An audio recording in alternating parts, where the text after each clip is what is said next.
नमस्कार मित्रांनो, विन दोघातीलही तुटेना या मालिकेच्या येणाऱ्या काही भागामध्ये मित्रांनो एखादा जबरदस्त असा ट्विस्ट आपल्यासमोर काय बघायला मिळतो.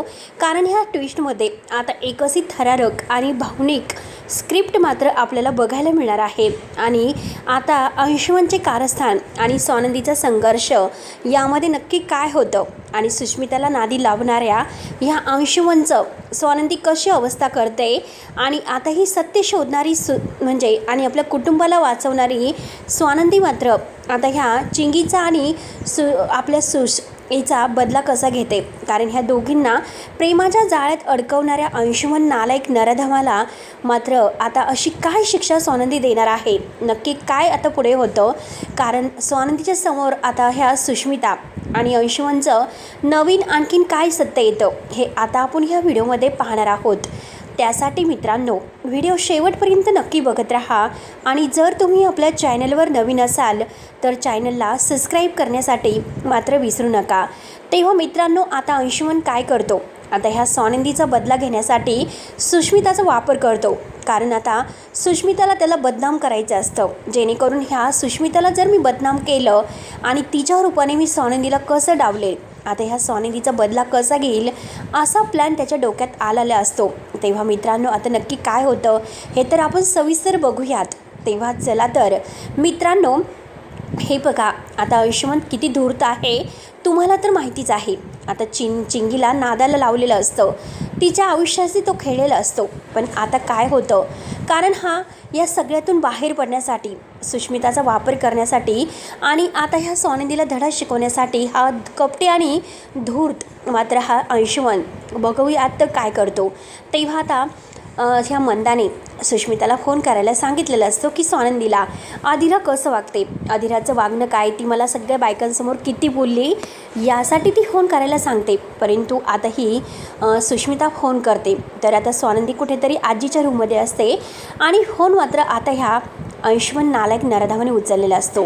आणि तो मात्र आता सुष्मिताशी इतका गोड बोलत असतो, कारण तिला म्हणतो की खरंच आपली जी काही कहाणी आहे ती सेम टू सेम आहे. कारण आता जी मूव्ही मला आवडते तर तीच तुला आवडते. आणि त्यामध्ये बघितलंस का काय आहे, ही हिरोईन आणि हिरोची जी मेहुणी असते, म्हणजे आता त्याच्या हिरोचा जो भाऊ असतो आणि त्याच्या भावाच्या बायकोची मात्र जी काही आता ही बहीण आहे. आणि आता आपली सेम तर स्टोरी तशी आहे. आणि सुष्मिता तुला माहिती आहे का, तू खरंच इतकी निरागस आहे, इतकी छान दिसायला आहे, काही सांगू स्वानंदीपेक्षा मात्र तू इतकी छान ॲक्टिव्ह आहे, तुझ्यामध्ये प्रत्येक गुण असा ठासून भरलेला आहे. तेव्हा सुष्मिताला तर आता हेच हवं असतं की कोणीतरी तिचं कौतुक करावं. म्हणजे तिला आता रील व्हिडिओ वगैरे ते जे काही बनवते आणि जे काही तिला आता व्हिडिओ ती बनवून मात्र सोशल मीडियावर अपलोड करते आणि त्यात म्हणजे तिला काही कमेंट्स वगैरे काही येत नसतात, लाईक्स वगैरे, म्हणून ती थोडीशी नाराज असते. आणि त्यातच म्हणजे अंशुमनने इतकं तोंड भरून केलेलं कौतुक मात्र हेच आता सुष्मितासाठी खूपच छान ठरतं. कारण तिला असं वाटतं की अंशुमन किती चांगला आहे, अंशुमनला आपल्या डोळ्यातील भाव समजले. तेव्हा आता अंशुमन परत तिला फोन करतो आणि आता सुष्मिता इतकी लाजत असते, तिच्या मनामध्ये अंशुमनविषयी आता पुन्हा प्रेम निर्माण व्हायला सुरुवात होते. कारण अंशुमन इतका गोड वागण्याचा प्रयत्न करत असतो आणि तो सुष्मिताला फोन करतो आणि सुष्मिताला म्हणतो की हे बघ ना अगं, तुझे आता सोशल मीडियावर व्हिडिओ बघतो, फोटो बघतो, किती छान आहे तू आणि एकदम अशी मस्त आहे, म्हणून आता मी तुला एक म्हणजे गिफ्ट देण्याचं ठरवतो. तू एक काम करशील का, मी तुला एका हॉटेलमध्ये बोलावतो, तू तेथे येशील का, मला तुला खरंच काहीतरी सांगायचं आहे, तू मला फार फार आवडते आणि मी तुझ्या असं जे काही रील्स आहे तर त्या इतक्या व्हायरल करेल की जेणेकरून तुला इतका त्याचा फायदा होईल. असं प्रत्येक गोष्ट तो तिच्याशी गोड बोलत असतो. सुष्मिताला तर काय, सुष्मिता ही निरागसच असते, तिला कुठे अंशुमनचा भामटा चेहरा काही तिच्या लक्षात आलेला नसतो. आणि लगेच ती मात्र आपल्या स्वानंदीताईचा दीर म्हटल्यानंतर आता तो काहीतरी चांगलाच असेल म्हणून मात्र तिला आत्तापर्यंत त्याच्याबद्दल माहिती नसतं, ती फक्त तिच्या विश्वात असते. आणि आता त्याने आपल्याला भेटायला बोलावलं, तो आपल्याला इतकी मदत करतो आहे, आत्तापर्यंत कोणी आपल्याला समजून घेतलेलं नव्हतं आणि इतका सपोर्टसुद्धा कोणी केलेला नव्हता. म्हणून सुष्मिताला तर काय, सुष्मिता लगेच तयार होते. सुष्मिता म्हणते की ठीक आहे, मला लोकेशन पाठवा, मी लगेच येते.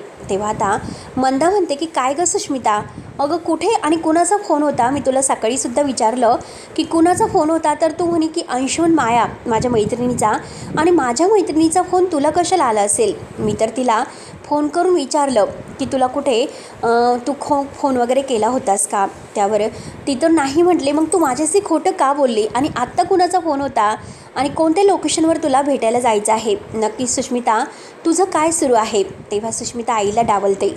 आईला म्हणते की हे बघ मॉम, तुला काही कळत नाही, तू प्लीज माझ्याकडे लक्ष देऊ नकोस. मला माझ्या एका मैत्रिणीला अर्जंट भेटायला जायचं आहे कॅफेमध्ये, आणि मी लगेच येते. अशी जाते आणि लगेच येते. मंदाला आता थोडासा डाऊट येतो. मंदा म्हणते की ही नक्की असं काय करत असेल, आणि त्याच वेळेस आता मंदाला डाऊट आलेला असतो. तर सुष्मिता मोबाईल तेथेच ठेवते, आणि मोबाईल तेथे ठेवून मात्र ती आता आतमध्ये चेंज करायला जाते. आता तिच्या डोळ्यामध्ये वेगळा भाव असतो, आणि प्रेमाची जी काही एक झुळूक आहे तिच्या मनामध्ये निर्माण होते. मग तिला नटावंसं वाटतं आणि ती छान तयार होते. तेव्हा मंदा तेवढं तिचा मोबाईल उचकते आणि बघते तर कुणाचा फोन आहे, परंतु तेथे तिला अंशुमनचं नाव दिसतं. आणि ही अंशुमनला भेटायला का जात असेल हे मात्र मला माहिती नाही, परंतु नक्की पाणी कुठेतरी मुरत आहे. आणि हा अंशुमन हिला काही नादाला वगैरे तर लावत नसेल ना, मंदाच्या लक्षात येते. मंदा म्हणते की ठीक आहे, आता मी स्वानंदीला फोन करते, आणि स्वानंदीला मात्र आता हे सर्व मला सांगायलाच पाहिजे. नक्की ही अंशुमनला भेटायला गेली नसेल ना, म्हणून आता मलासुद्धा तिचा पाठलाग करायला हवा.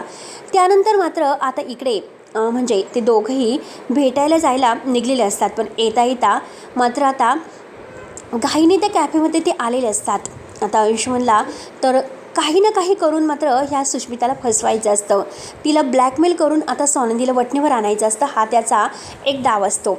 आणि इकडे स्वानंदी मात्र आता ही चिंगीला घेऊन रुटीन चेकअपसाठी आलेली असते. ती डॉक्टरांना विचारून वगैरे सगळं काही चेकअप वगैरे करते. तिला आता चिंगीची काळजी असते, कारण ह्या अंशुमन अर्पिता मलिका यांनी तिला गोळ्या देऊन आता तिचं बाळ पाडण्याचा प्रयत्न केलेला असतो. परंतु आता जे काही झालेलं आहे त्यामुळे बाळाला तर काही झालं नसेल ना, म्हणून रुटीन चेकअपसाठी ती तिला घेऊन जाते. चेकअप वगैरून आता ते दोघे येतच असतात. परंतु आता रस्त्यामध्ये ट्रॅफिक तर खूप जाम असते.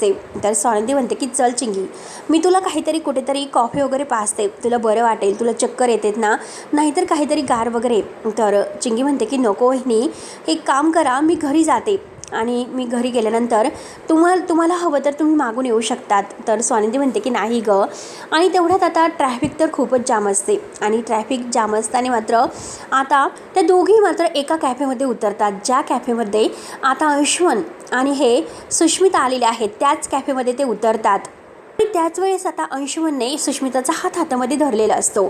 तो सुष्मिताला म्हणतो की माझ्या डोळ्यात बघ, आणि बघ ना सुष्मिता, तुझ्या डोळ्यामध्ये मला किती निरागसपणा, आणि मी आजपर्यंत असं कधीही कुणाला बघितलं नव्हतं. परंतु आता मात्र स्वानंदी बहिणीला बघ ना, मी किती वाईट आहे असं वाटतो, पण तिला खरंच माझं प्रेम कधीच समजलं नाही.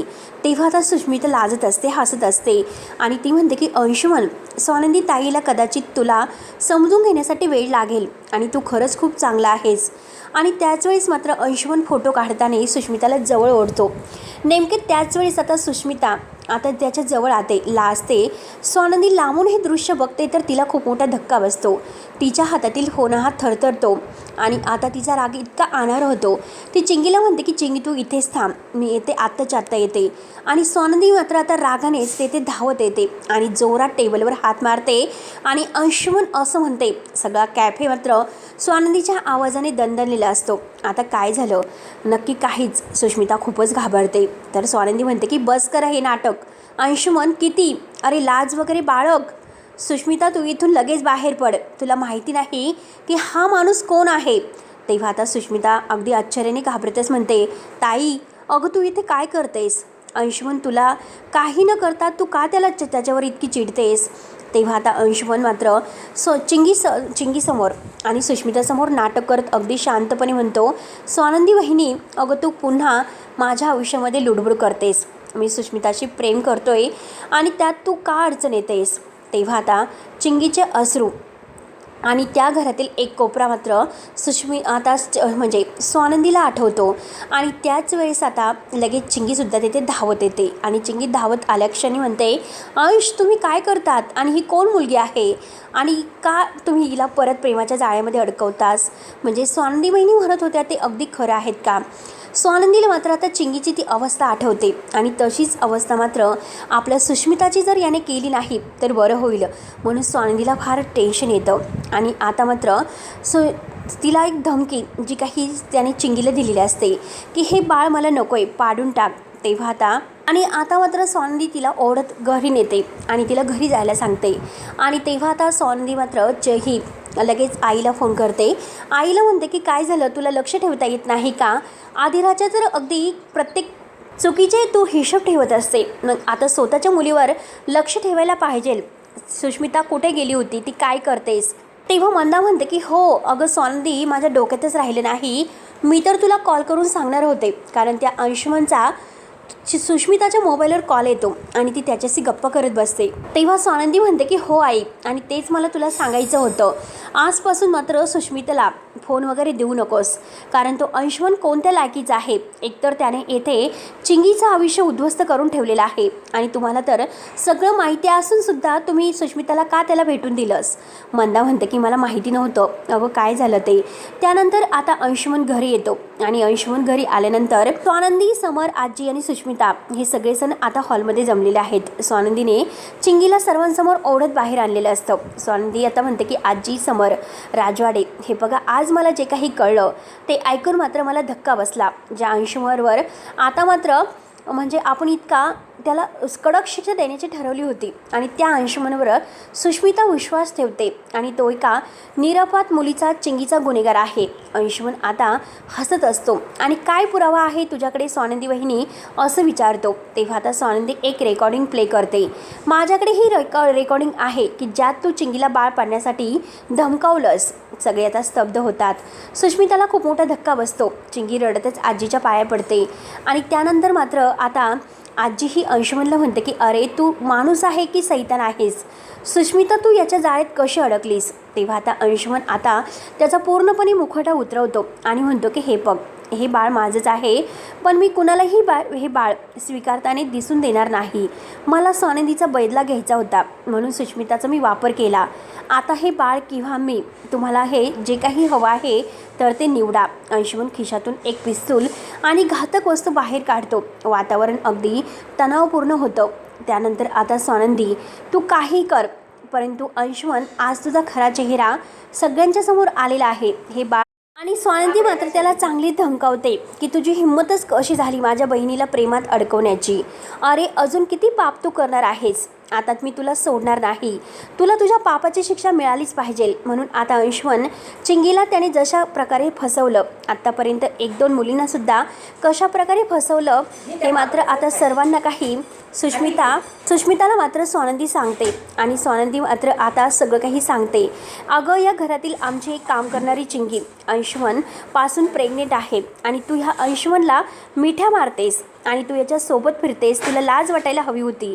म्हणून आता सुष्मिताला सुद्धा ती खूप ओरडते स्वानंदी आणि त्या धमकावते की तुझ्याकडे तर मी नंतरच बघते आणि सुष्मिताला आत्ताच्या आत्ता घरी जायला सांगते. परंतु सुष्मिताने सनकनी पुन्हा एकदा अंशुमनच्या कानामागे ओढलेली असते आणि तिच्यासमोर आता हा कसा गुन्हेगार आहे तर तो तिने ओळखलेला असतो. तेव्हा सुष्मिताचा मात्र आता ह्या सगळ्यापासून जो अंशुमनचा कट आहे त्याच्यापासून बचाव झालेला असतो आणि शेवटी मात्र आता ह्या अंशुमनला त्याच्या पापाची शिक्षा तर मिळतेच आणि त्याला घराच्या बाहेर काढलं जातं, पोलिसांच्या ताब्यात दिलं जातं आणि चिंगीच्या बाळाला मात्र आता ह्या सगळ्यामधून कसा न्याय मिळतो?